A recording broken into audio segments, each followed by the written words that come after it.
আল্লাহ সুবহানাহু ওয়া তাআলা কোন ব্যক্তিদেরকে দিয়ে জাহান্নাম উদ্বোধন করবেন? ভাই, এ সম্পর্কে নবী করিম সাল্লাল্লাহু আলাইহি সাল্লামের বিখ্যাত হাদিস অনেকেরই জানা থাকার কথা। তিনি বলেছেন, 3 শ্রেণীর মানুষকে দিয়ে আল্লাহ রাব্বুল আলামিন জাহান্নাম উদ্বোধন করবেন।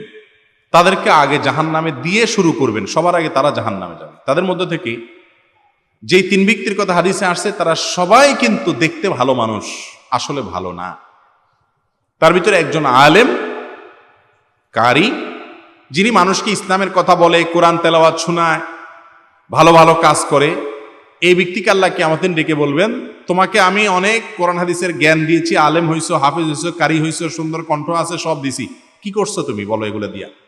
সে বলবে, আল্লাহ আমি কোরআন পড়ছি, মানুষকে শুনাইছি, ইসলামের ওয়াজ নসিহত করছি, আমি আপনাকে খুশি করার জন্য করছি।